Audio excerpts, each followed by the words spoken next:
Empoeirado pelos séculos, perdido nas brumas do tempo, jaz um texto que sussurra segredos da aurora do cristianismo.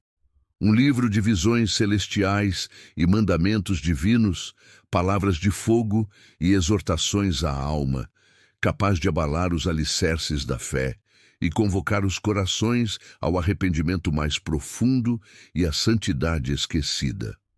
Falamos de uma obra que, embora não figure no cânone sagrado que a maioria conhece, ecoou com poder nos primeiros séculos da Igreja, moldando o pensamento de santos e pecadores. Ousais adentrar os mistérios do pastor de Hermas e escutar o que ele tem a revelar sobre os caminhos estreitos da salvação? Hermas, figura envolta em sombras, teria sido um liberto, um homem comum do segundo século, talvez em Roma, irmão do Papa Pio I, segundo algumas tradições. Um pecador, como ele mesmo se confessa, visitado por revelações que o transformaram em mensageiro. Sua obra, O Pastor, não é um evangelho, nem uma epístola nos moldes paulinos. É um compêndio de alegorias, um testamento visionário dividido em 3 partes: as visões, os mandamentos e as similitudes, ou parábolas. Cada sessão, uma camada mais profunda na jornada espiritual que Hermas nos propõe. As 5 visões iniciais preparam o terreno. Hermas é confrontado por uma anciã, personificação da Igreja, já envelhecida pelos pecados de seus filhos, mas também rejuvenescida pela penitência. Ela lhe mostra uma torre sendo construída sobre as águas, a Igreja edificada sobre o batismo. Pedras de todas as formas são trazidas. Algumas se encaixam perfeitamente, são os santos. Outras são rejeitadas, polidas ou guardadas para depois. Uma imagem poderosa da Igreja militante e triunfante, sempre em construção, sempre em conflito, exigindo de cada pedra, de cada alma, uma forma específica para se integrar ao edifício sagrado. Em outra visão, um pastor de aspecto glorioso, o anjo do arrependimento, lhe é enviado para ser seu guia, daí o nome da obra. Ele lhe ditará os mandamentos e as parábolas que se seguem. Essas visões não são meros sonhos, são encontros divinos, ordalhos espirituais que purificam o vidente e o preparam para a mensagem. Seguem-se os 12 mandamentos, o coração ético do pastor de Hermas. Não são novas leis para suplantar o decálogo, mas sim um aprofundamento na vivência cristã, um chamado radical à pureza de coração e à ação. O primeiro mandamento, crer em um Deus único, Criador de todas as coisas, e manter a fé simples e inocente. Outros falam da sinceridade, da aversão à maledicência, da castidade no matrimônio e no pensamento, mesmo para os viúvos e viúvas, um tema caro a Hermas. Ele insiste na paciência, na longanimidade, como virtudes divinas a serem imitadas, capazes de vencer a ira e a amargura. Um mandamento particularmente belo e profundo trata da tristeza. Hermas adverte contra a tristeza que expulsa o Espírito Santo e traz a aflição. Não a tristeza segundo Deus, que leva ao arrependimento, mas a tristeza mundana, o desespero que corrói a alma e apaga a esperança. Em contraste, a alegria santa, fruto da fé e da boa consciência, atrai o espírito. Estes mandamentos são diretos, práticos e visam uma transformação interior que se reflita em obras de justiça e misericórdia. Hermas fala da importância da hospitalidade, do cuidado com as viúvas e os órfãos, da generosidade para com os necessitados. A terceira seção, as 10 similitudes ou parábolas, retoma o estilo alegórico das visões, mas com um propósito mais didático, ilustrando as verdades dos mandamentos. São como os mashalim hebraicos ou as parábolas de Jesus. Vemos a imagem das árvores no inverno todas parecendo mortas e iguais, mas que no verão revelam quais têm fruto e quais são estéreis. Uma metáfora para os justos e os pecadores neste mundo, cuja verdadeira natureza só será plenamente revelada no tempo de Deus. Outra similitude poderosa é a da videira e do olmo. A videira fraca, mas cheia de frutos, se apoia no olmo, forte, mas estéril. Assim, o rico, olmo, deve sustentar o pobre, videira, com seus bens, e o pobre, com suas orações e intercessões pelo rico, enriquece o olmo. Uma bela imagem da interdependência no corpo de Cristo, onde cada membro tem algo a oferecer e algo a receber.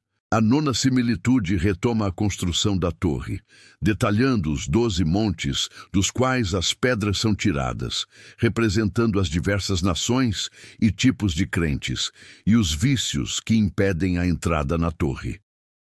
Um tema central, e talvez o mais controverso e debatido do pastor de Hermas, é o do arrependimento. Hermas anuncia uma oportunidade única e final de penitência para os pecados cometidos após o batismo.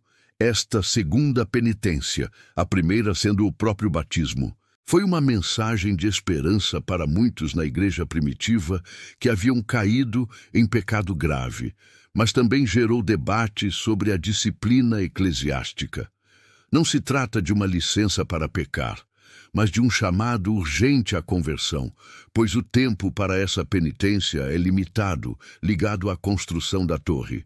Uma vez completada, não haverá mais lugar para as pedras que não foram preparadas. Há uma tensão constante entre a imensa misericórdia de Deus e a seriedade do juízo vindouro. A mensagem de Hermas é um alerta. A porta da misericórdia está aberta, mas não para sempre. O estilo de Hermas é por vezes denso, suas alegorias complexas, exigindo meditação e discernimento. O dark bíblico, que permeia suas visões, não é um obscurantismo gratuito, mas um reflexo da majestade e do mistério das realidades espirituais que ele tenta transmitir. Suas descrições de anjos, bestas simbólicas e paisagens celestiais são vívidas, por vezes aterradoras, sempre com o intuito de despertar a alma da letargia espiritual. A linguagem é solene, ecoando os profetas do Antigo Testamento, mas a mensagem de esperança e a possibilidade de restauração através do arrependimento são profundamente cristãs.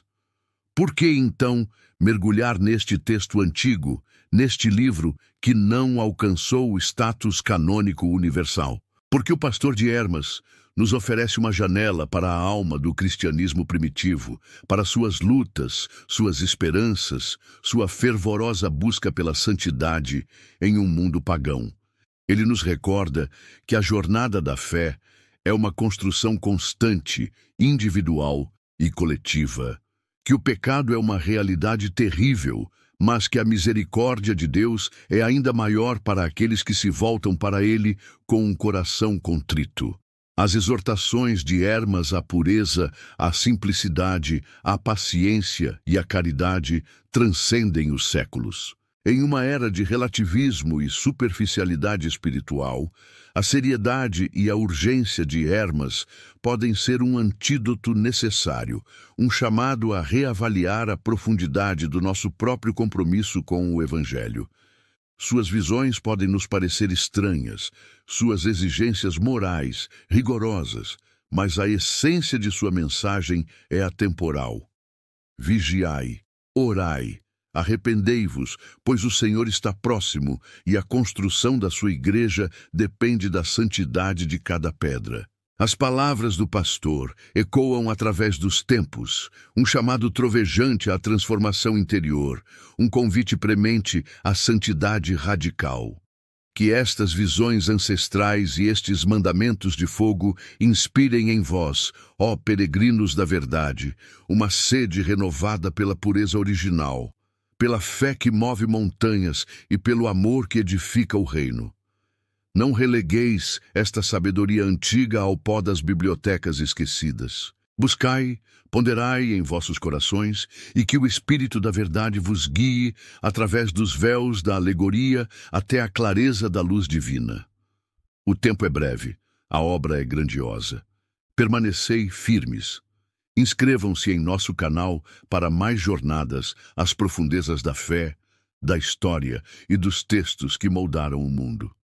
Compartilhem esta mensagem para que mais almas sedentas possam beber destas fontes antigas e encontrar refrigério e direção. A paz esteja convosco.